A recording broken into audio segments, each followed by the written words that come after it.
Between the ages of 50 and 59, half of workers will lose their jobs. Sometimes the obstacle is themselves. Everybody here is young. You're not young. What makes you think that you'll fit in? Be honest about it. Be comfortable with answering the tough questions. That dreaded response of you're overqualified. Oh my goodness, they're just telling me I'm old. Did not realize you were 70.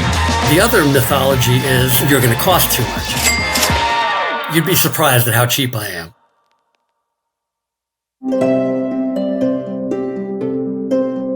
Mirror, mirror on the wall, who's the best job candidate of them all?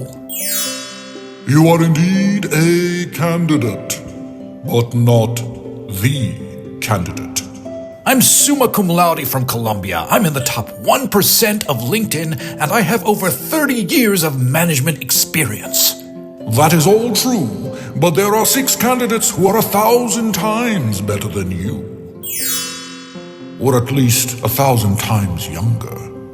Hey, isn't that ageism? I'm a mirror. Sue me. Okay, well, what should I do? I see a possible solution.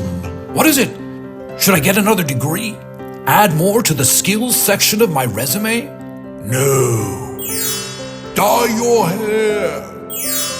Do Botox. And of course, plastic surgery.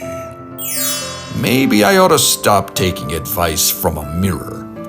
Upon reflection.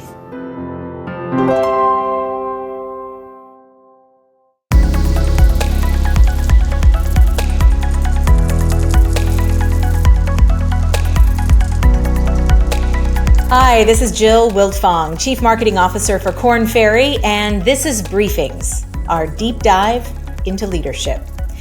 If you're in your 50s, odds are you could soon be heading straight off a career cliff. A new study shows that at some point between the ages of 50 and 59, half of workers will lose their jobs. Some of these workers are voluntarily stepping away, but the vast majority are being laid off, pushed out, or pulled away by health concerns or caregiving responsibilities. What's more, if you're not steadily employed in your 50s, your chances of working in your 60s go way down. Only a third of those not working regularly in their 50s will find a job in the next decade. Even though ageism is illegal in many countries, anywhere from 4 to 6 in 10 workers say they've experienced it. So today, we want to talk about the problem, why it's worse now, and the clever ways people are combating what we call work in the age of ageism.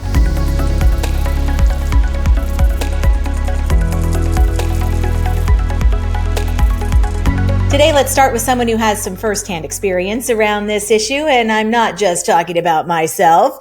Joe Seldner, a stellar writer and producer who is in his 70s and who also happens to be in the job market. Hi, Joe. Thanks for joining me. Thank you for having me. I appreciate it. You bet. So, Joe, you've got a mind-blowing resume, and we won't share it all, but you were a speechwriter for the governor of New Jersey, a creative executive to Tom Hanks. You ran global licensing for the Ripley's Believe It or Not brand. I think you even sold a feature film to Paramount Pictures. So to top it off, you were recently a fellow at the Stanford Distinguished Careers Institute. I mean, the list goes on, and I don't want to sound too glib, but given all of that, shouldn't the offers just be pouring in? Well, I would have thought so. And my question to myself is, why aren't they pouring in? The thing that about my resume that came across is I've done a lot of different things. I haven't held one job at one company for 30 years and kind of progressed up the ladder. And I think when you jump around to different things, it makes you, I think, maybe more interesting, but sort of less directly appealing in the job market, especially as you get older. So why do you want to keep going? Before we get into some of the details on maybe why they're not pouring in, why do you even want to keep going? And maybe we start there. Why? Why keep working? It's a good question. Part of it is just economic, reasons. I need to make money. I have a decent amount of money, but not a ton. And the bigger part is I like the creative world. I like working with people with ideas. I like molding clay into something recognizable and significant and interesting. And that's always been something I'd like to do for the last 50 years. Okay, Benjamin. Now, I'm going to ask you one of our more telling questions for all of our interns, so I want you to, this is the one to really think about, okay? And take your time. Where do you see yourself in 10 years?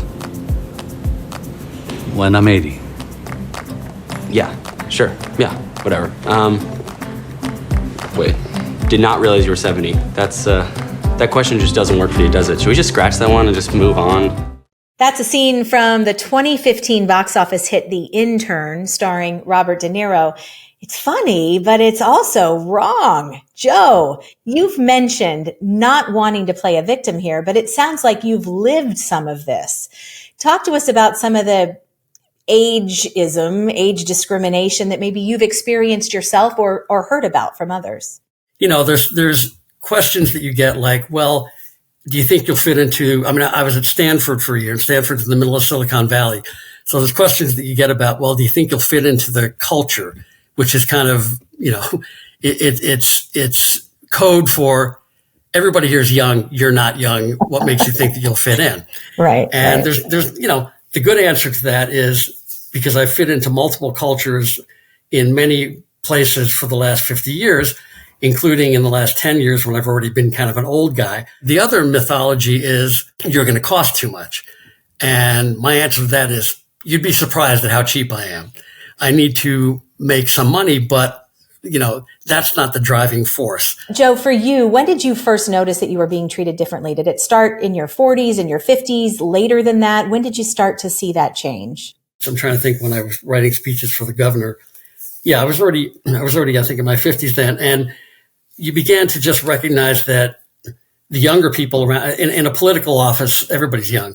And you begin to know that people are just they're not hanging out with you very much. They're not asking you for your opinion very much. The length of your job history can absolutely be a dead giveaway on your resume, and you want to make sure that you avoid this by not going back 10 to 12 years. So as an example, let's say you have a job on your resume from back in 1991. Obviously, they can easily do the math and figure this person may be, or you may be, around this age. That's a tip from Mika Thompson, who runs a resume writing YouTube channel. Joe, her advice is to not share your past too far back, which can be good advice. But as we said before, Joe, you've got a pretty amazing past. When you hear that, what's your reaction? Some of the really interesting things that I did were a long time ago. I worked for Tom Hanks in the late 1980s. I want to be able to share that I worked for Tom Hanks because it's something people are interested in. But I can't pretend that I worked for him 5 years ago because that's not true. With age does come a lot of benefits. What do you think is the best part about being at a later stage in your career? Just letting stuff roll off your back, I think, is a very important part of being older and wiser. And I just think that being able to interact with people who are 10, 20, 30, 40 years younger than you are is a real treat and something that you obviously don't get to do until you've lived all those years. Thank you so much for coming on, sharing your experience with us. I think it'd be a shame for people to pass up your talent and what you can offer. Now that we've heard about this issue firsthand from your perspective, after the break, we're going to speak to a seasoned career coach on the do's and don'ts that senior job seekers should be aware of. So stay tuned for that.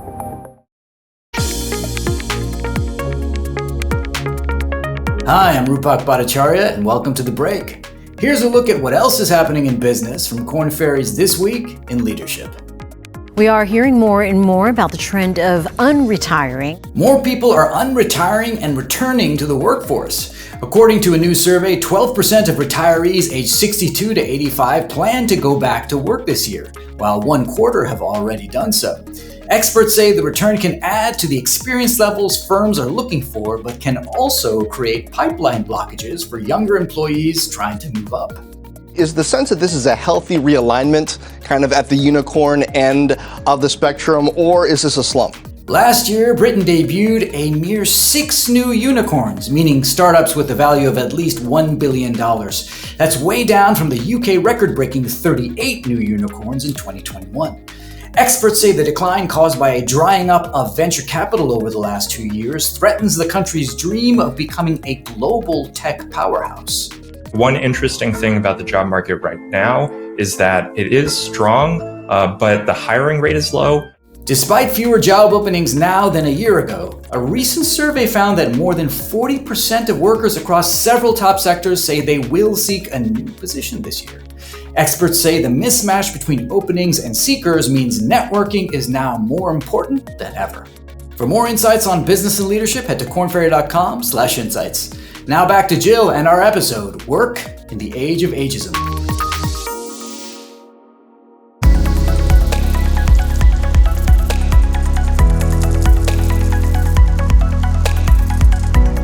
Financial analyst May Lee began working for the state of California in 1943. What technology did you start with when you were working with numbers? The old Chinese abacus.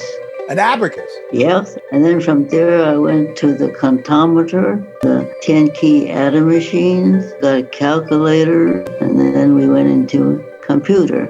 Lee, now 100, officially retired in 1990 when her pension became higher than her salary, but she returned soon after. She's paid part-time, but has volunteered some 31,000 additional hours. With us now is Loretta Barr, an executive career coach at Korn Ferry. She's worked with a number of clients in the latter half of their career and is here to offer her perspective. Loretta, thanks for joining me. Thank you, Jill. Loretta, that clip that we just heard featured former financial analyst May Lee, who is now over 100 and still, believe it or not, working. If anything, I think it shows that people even well over 50 still have a lot to offer the working world. Has that been your experience? And is it something that firms need to consider when they're hiring? I think that firms should. These days, I hear of so many examples of people who retire, they get bored, they go back, and they want to do some work. What do you think, Loretta, is the biggest obstacle for your over 50 clients in getting work? What are they really struggling with? Sometimes the obstacle is themselves.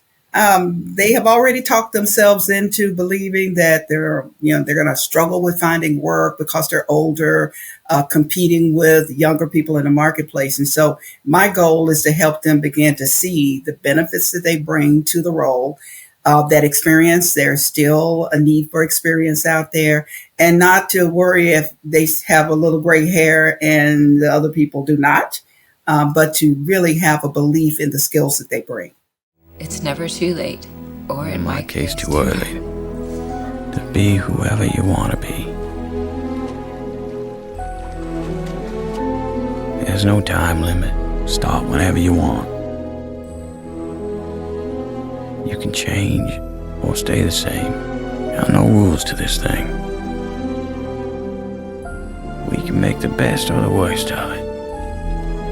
I hope you make the best of it. Loretta, that was a clip featuring Brad Pitt in the movie The Curious Case of Benjamin Button. It's, for those of you who haven't seen it, a movie about a man who is born old and grows younger with time. And don't we all wish that were the case, Loretta? Yes. Yes. All right. So short of that, because I don't think that's going to happen anytime soon, are there some specific strategies that you recommend for job seekers that are really wanting to appear relevant? Keep learning new techniques, new tools, new systems. And, the fact that many of us now can work remote also helps them not having to worry about going out and dealing with traffic and things like that might make them uncomfortable, but just to keep learning. Do you hear, because I hear it from my friends, these folks who get into jobs and they start interviewing and then get that dreaded response of you're overqualified. Mm-hmm. What does that mean? It used to be when you hear overqualified, the first buzz that goes up is that, oh my goodness, they're just telling me I'm old. I would say bypass it. If you get the dreaded, you're overqualified, you can say, well, that does mean that I'm qualified. And here's the pivot that I'm making. Be comfortable with answering the tough questions. You're going to get the question, why are you wanting this job? You need to be prepared for it. You're going to get the question, you worked at this company for 20 years. Why are you making a change now? Be honest about it. If it was because of a layoff, say that. If it was because you want to make a career pivot, say that as well. Perfect.